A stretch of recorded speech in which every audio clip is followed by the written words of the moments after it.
am not lost, Mrs. Davis. I'm just getting my bearings and keeping an eye out for enemy tanks. I know they're ours, but after what you've just done, they're not going to be at all that friendly, are they? You've got a sort of built-in radar for things to hit, haven't you? So watch out! I brought you here because it's empty. 500 square miles of nothing to hit, and you attempt to seek out and destroy one of our best British battle tanks. You're like some relentless guided missile, aren't you? She'd be worth an extra division to NATO if they could find a way of making you selective, so you don't knock out ours as well. Stick you on the German border in any small family saloon, the Russians would never get through. With the Germans. You'd be a sort of one-woman no-go area. Tell your husband, frankly, lady, I don't give a damn. He's only a bank manager, not the head of the KGB.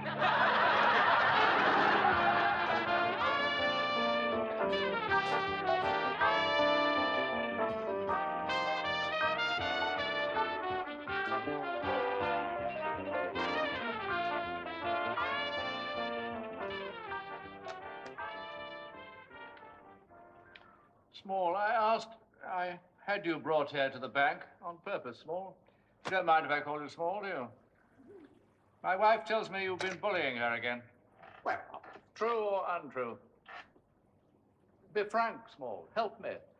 I merely wish to know whether or not my wife is a liar.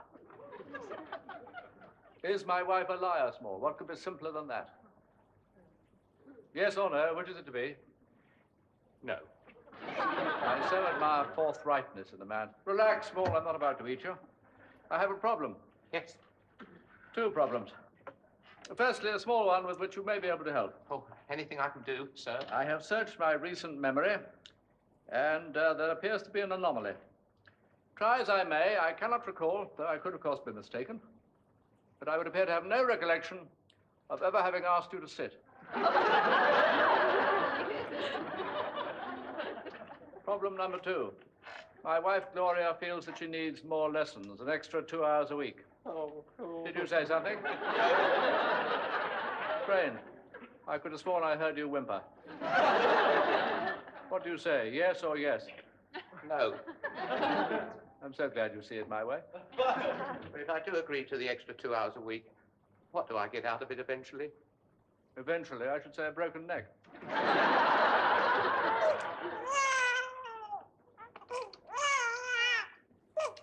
Don't worry. Mummy's coming back. She's just gone to the door.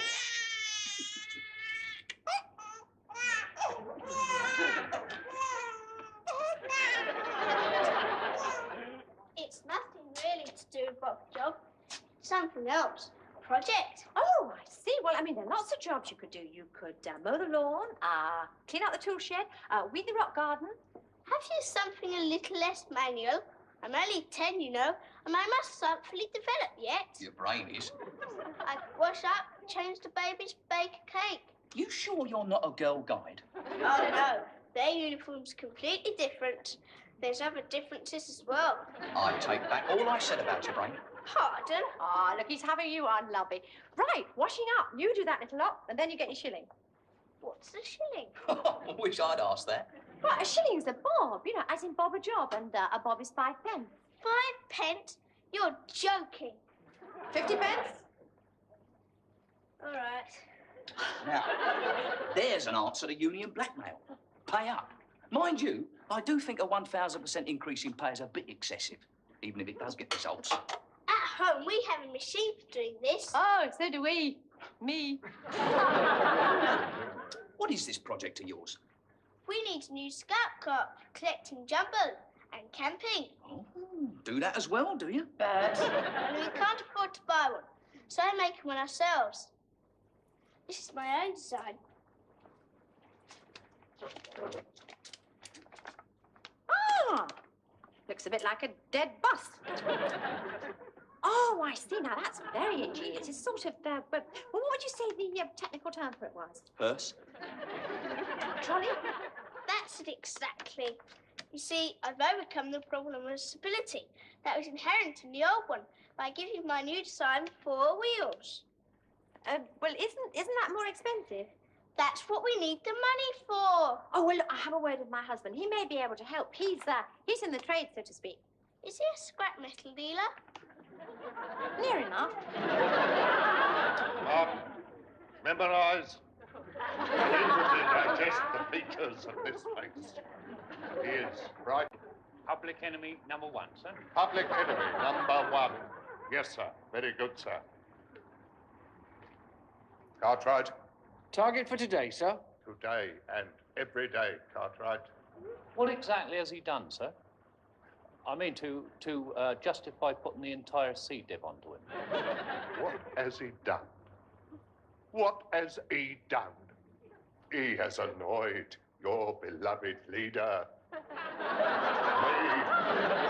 Well, utter. I want this man watched. I want this man followed.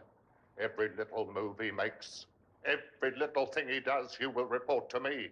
If he should sneeze, I want to hear it. If he should drop a fag end on the road, I want it analysed. If he should park on a double yellow line, if he should park on a single yellow line, if he should park on anything remotely yellow or remotely linear, I want him booked. I want him stopped. I want him stopped and stopped again. I want him. I want him. Sir? Excuse me, sir? Are you asking us to harass him, sir? Right, lad, right. Isn't that a bit unethical, sir? Unethical, sir. Unethical? Of course it's unethical. And if any of you men hear of anyone harassing this man, you will report the matter at once to your senior police officer, me. Gentlemen, the smooth running of this town is governed by the smooth running of this police station, which in turn is governed by the smooth running of other things, chiefly among which is the pressure of my blood and the level of my bile. If either of these two vital mechanisms are upset, then everybody, and by that I mean everybody, will be upset. Understood? Sir! In order to return these two useful organs to their normal equilibrium, it may be necessary, in the words of the immortal Lenin, and I refer, it need hardly be said, to the bearded Bolshevik gentleman, it may be necessary for one man to suffer for the sake of the rest. Go forth, beloved minions, and make this one man suffer.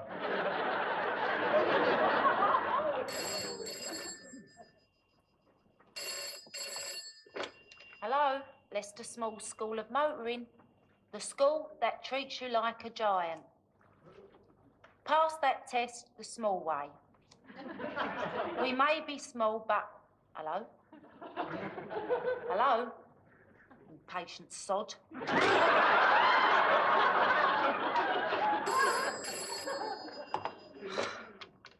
Lester Small School of Motoring. Let us pick you up and drop you. Oh, hello, Mrs. Small. It's your husband's idea. Telephone sales, he calls it. I have to read a few of these cards out over the phone, but you know what his handwriting's like. Outgoing calls would be better. Right. Right, I'll give him your message. Bye. Hurst, Barrow, Gurney, Scout Troop. Hello, Lester Small School of Motoring. We may be small, but we make your feet big. Feel big. Make you feel big.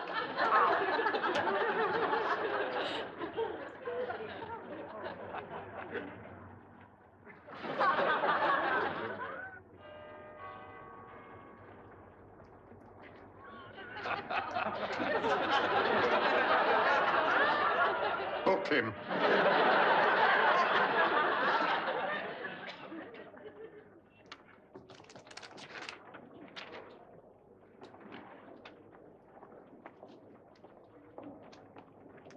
Oh, come on, come on.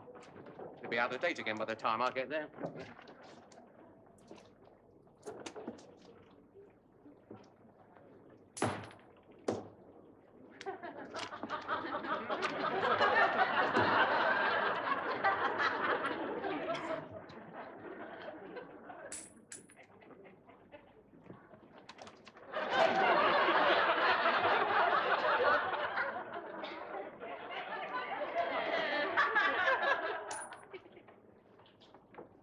be. You dropped something.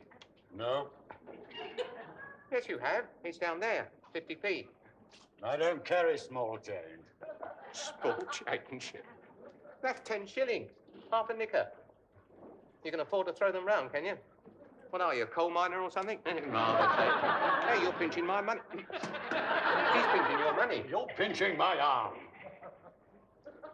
I'm talking to you. Go away. Go away. Just like that, eh? You like living dangerously, do you? You don't know me, do you?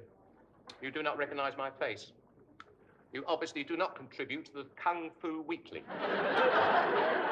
No, the practical hairdresser, that's more in your line, isn't it? Or the Beano, or the Dandy. Pig Breeders' Gazette. Outside. What? Outside. I thought that's what you said. Can we come to some negotiable settlement? Yes, outside. Right. Right, you. Outside. Did you hear me? Are you chicken or something? Oh, outside. Oh. So I think I ought to warn you that these hands have killed. They're overtrained, you see. No half measures in the SAS. Just as long as you understand. You seem a nice sort of fellow. I mean, in other circumstances, I could get to like you. You sure you don't want to change your mind? All right, if you want to spend the rest of your life in a bath chair, go on after you. Right.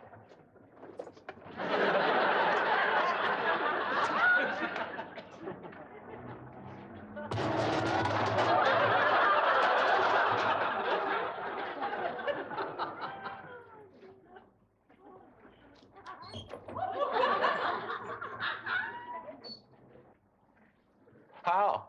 You really must report it to the police.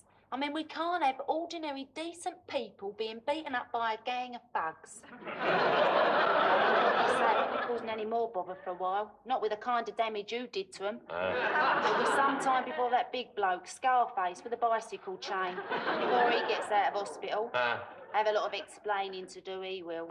Especially with a dislocated jaw. Not to mention a broken leg. Careful of me, tooth. I think it's loose. Who's your dentist? Huh? I haven't got one. Well, everybody ought to have a dentist. I'll tell you what, I'll make you an appointment with mine. See if he can fit you in as an emergency. There you are, good as new. Well, slightly shock sore, but you'll live. Does it hurt? Only when I hurt. You'll have to avoid hearing then, won't you? Seriously, though, I do think you ought to go to the police. I don't need to. They keep coming to me.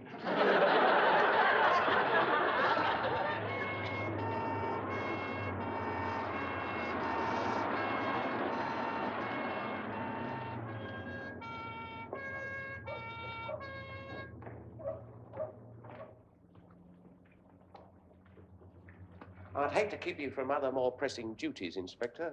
Oh, that's all right, sir. It's a pleasure to be of assistance. There must be better ways of wasting government money. Shouldn't you be out catching burglars or something? Burglars only burgle by night. Housebreakers do it by daylight. A simple mnemonic we use in the force. It would have to be simple. Not that there are many of either in these parts, more's the pity. I often yearn for a bit of action now and then. What wouldn't I give for a nice, juicy murder? Me too. Instead of which we are reduced to apprehending the occasional glue sniffer. You wouldn't perchance be a drug fiend yourself, would you, sir? Oh, I'm never without it. Now, where did I put that ton of heroin? I know I had it in the car this morning. Ah.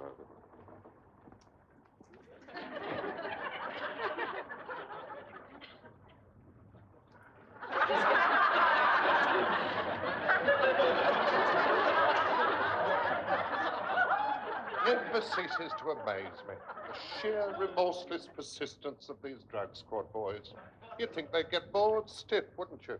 Always taking things apart, day after day, week after week, year in, year out. Always taking things apart, and never having the satisfaction of putting them back together again.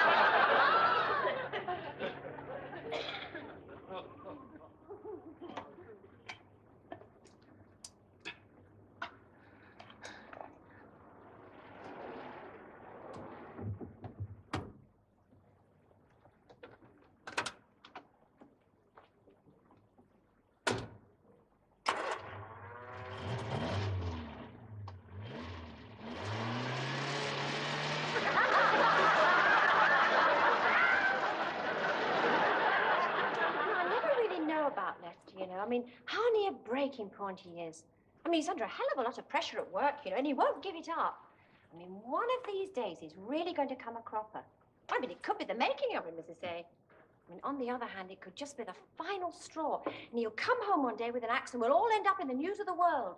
Love-crazed, jealous husband, slaves wife, and 2 kids. And milkman. I'm milkman.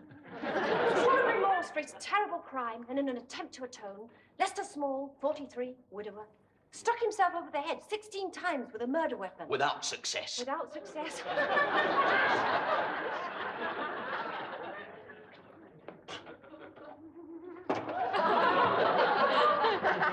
Higher. Higher. Higher. I can't get any higher. I knew it. This time he's gone completely around the twist. I said it, didn't I? I said one day he's going to flip his lid and murder us all. The children. Lester, let me move them first. I'll do it. Stay where you are. But Lester... Leave them. Oh, they're getting it too. No child of mine is growing up an orphan. But Lester, dear, why? Why? You want to know why? I'll tell you why. Because I've had it up to here. You, him, the bank manager, the bloody copper. Now this. Look, you don't need me. This is a family affair. Stay where you are or I'll drop you. You're mistaken about us, you know. There never was anything between the two of us. No. No. First you, then her, then the twins, then me. You can't, Lester. You just can't do it like that. You're right. First him, then you, then me, then the twins. No, that's wrong. First him, then the twins, then... No, you, then him, then the twins. What am I saying? Oh, no. Hell with it. Let's get it over with. No, please. I'm a Catholic. I need time. Eternity long enough? You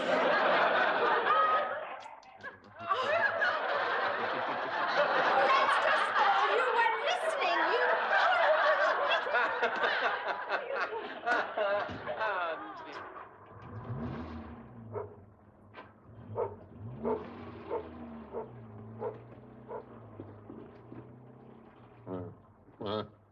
Oh, not now, oh dear, I've got a headache.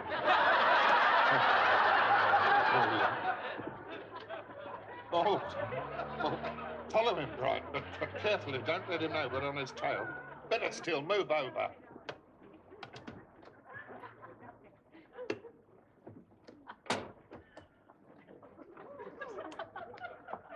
Excuse me, sir. What is it? Could I see your driving license? You're a good copper, Bright, but a little overzealous at times. Yes, sir.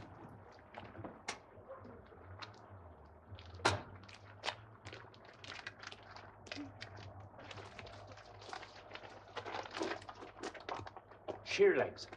He obviously wants to move something heavy. Who's a clever copper, then? Now, what something heavy would he be wanting to move? There he is.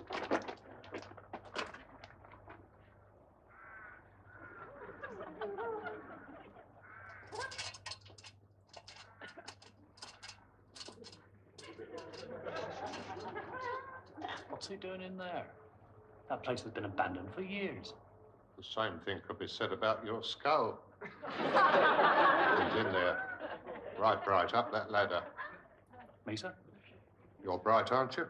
I don't see any other Brights round here. I mean, the place is hardly infested with Brights. I'm also glad it mean you. I don't like that ladder. You don't have to make love to it, just climb it. I don't need to. I'll get vertigo and fall off. Well, so long as you don't fall off before you reach the top, you'll be all right, won't you? Go on, you first.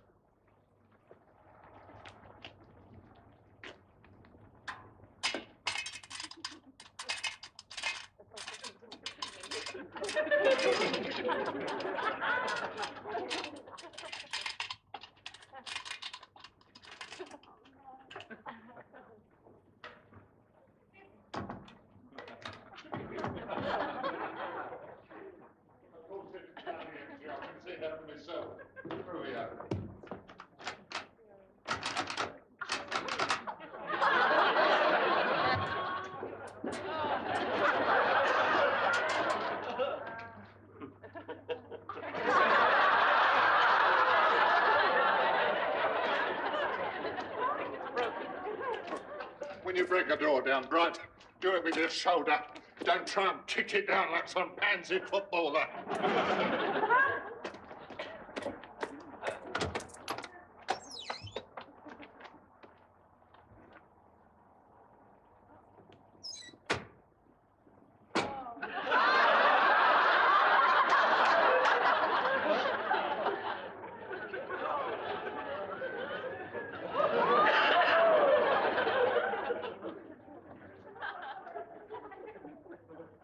I think I've found what he wanted those sheer legs for.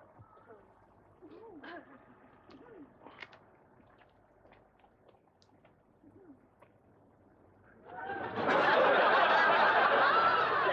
much do you want for it then? Well, shall we say enough to buy 80 foot of 4x2? 80 foot, eh?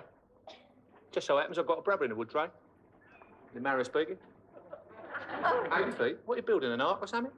No, it's for this. Looks a bit like a dead bust. Delivered at this address. And for a small fee, shall we say 5 gallons of petrol, I could put you in touch with a customer who's going to need an engine just like this one. No questions asked. No question? None. He's lost an engine exactly like that. He's also lost 4 wheels as well. Very good. And he doesn't want it spread about.